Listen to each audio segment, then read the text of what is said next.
Hi everyone, and welcome back to the Butterfly Book Club. Make sure you have subscribed.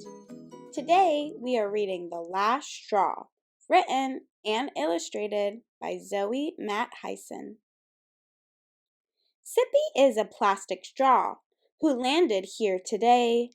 This bird is one of many that he met along the way. Here I go again, Sip sighs, wondering what's next. Can someone please recycle me? He cries out, so perplexed. I'm just a common straw, he shrieks. Why can't I fit in? With bottles, cans, and cardboard boxes, all stacked in a bin. Traveling around the globe, he hopes to find a purpose by telling you about the plastic covering Earth's surface. Used once to slurp a soda, Sip helps someone quench their thirst. He should have been disposed of, but this red bird found him first. Through clouds and over hilltops, they flew from tree to tree. Finally, Sip squeaks at him, Your beak is pinching me. Your nest here is a strange one, and I think it's rather crazy. It's made of plastic rubbish. Perhaps you're getting lazy. The bird just shakes his mohawk. You think my home is icky? I build with what I find out here. These days I can't be picky. Whirling like a dancer, Sip escapes into the breeze. He lands high in a treetop where he hears a raccoon's pleas. This furry guy is struggling. The trouble can't be plainer. Stuck around his neck, there is an old six-pack container. You should really take that off, Sip toots, to no avail. I keep trying, but I can't. It's like I'm locked in jail. My head went through and now it's stuck. A really dirty trick. Who would ever toss these things? Get me out, and quick! Sippy tried to free his friend, but winds pulled him away. Through parks, on ponds and sidewalks, he fluttered all the day. He drifted by a forest where the trees all shined like glitter. But when he got a closer look, the sparkle was just litter.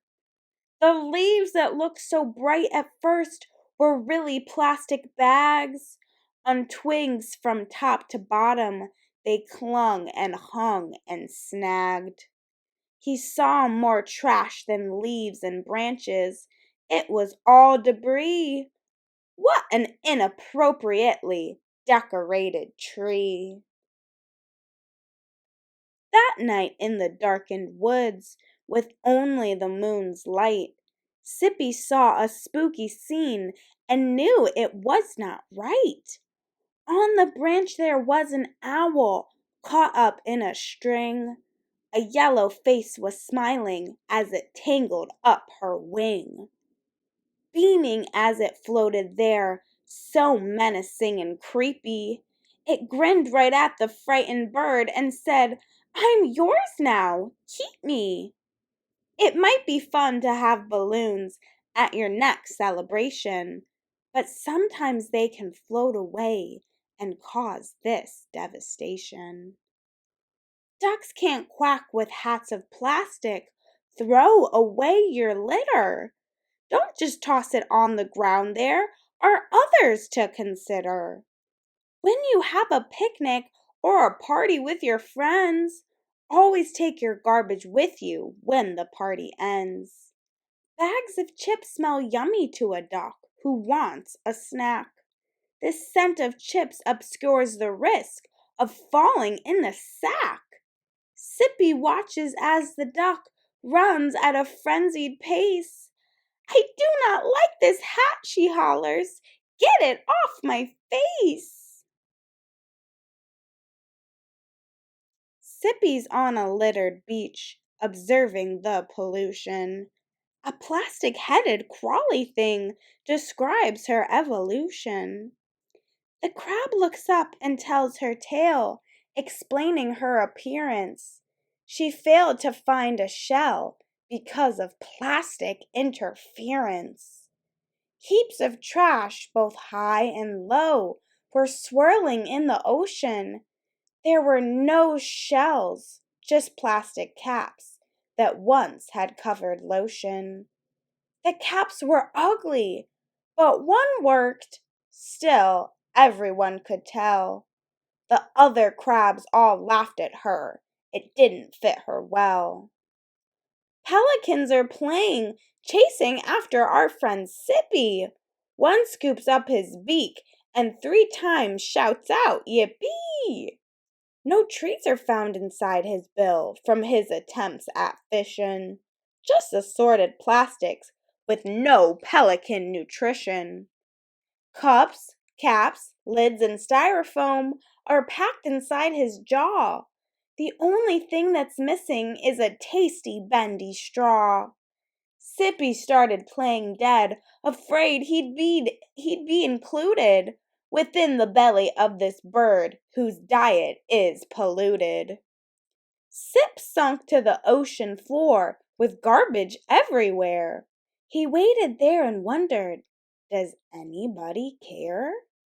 To rid the world of plastic was his greatest heartfelt wish.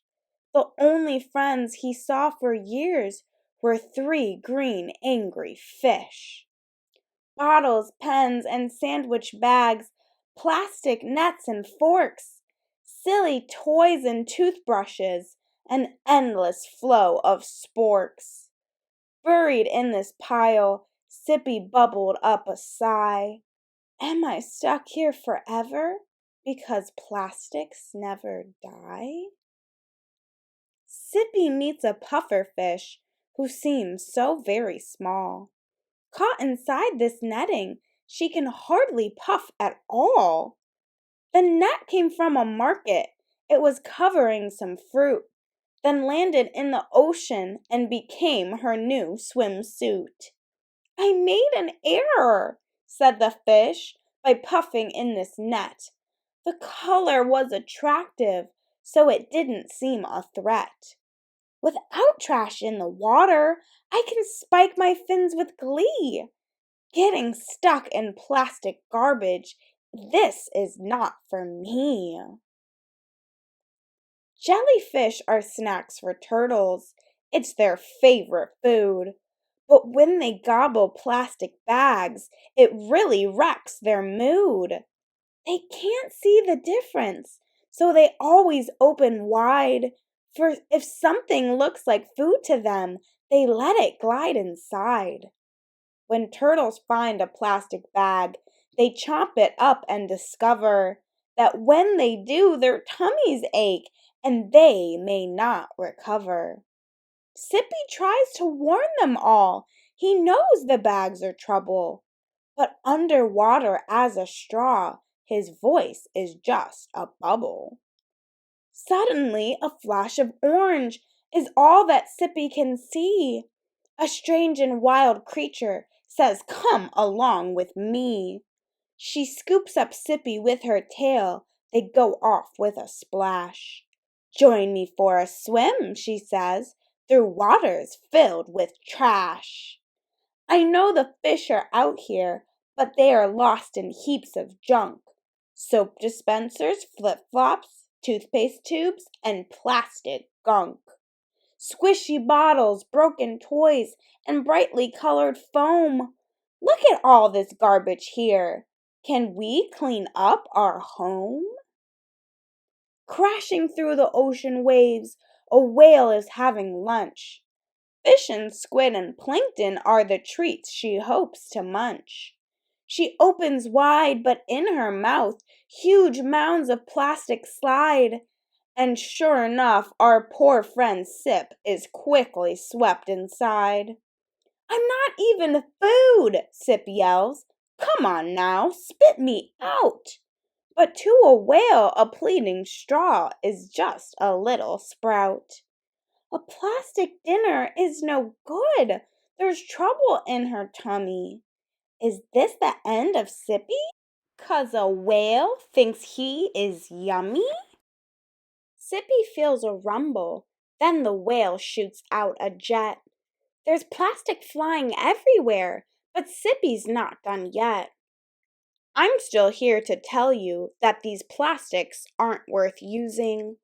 All these plastics, even me, the world must stop producing. I hope you'll share my story, Sippy squeaks as he flies by. Together we can fix this. Let's clean up our world. Let's try. I'm sure I'll come around again by feather, fin, or paw. And when I do, I hope it's true that I'm the world's last straw. What can you and your family do to use less plastics? Say no to this junk. Some straws are made of paper, plants, or metal. Use those instead. Carry a reusable cup rather than buying drinks in plastic cups. Carry a reusable bag for trips to the store. Refill reusable bottles instead of buying bottled drinks. Say no to plastic lids on plastic cups. Look for biodegradable or cardboard rings. Skip balloons. Make art. Use paper to create your own colorful decorations for your parties and events. Bring your own plates or metal containers for leftovers and for food to go. Use the silverware you have at home. Say no to plastic forks, spoons, and knives. Never, never throw your trash anywhere other than a bin. If there isn't a bin where you are, always take your trash with you.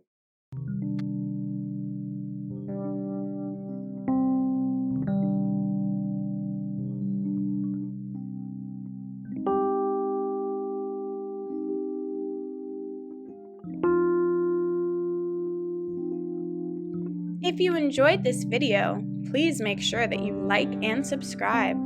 Check out our other videos at the Butterfly Book Club on youtube.com, and also click the link in our bio to check out our website that has free learning materials that go along with all of our book read-alouds. Again, please make sure you subscribe.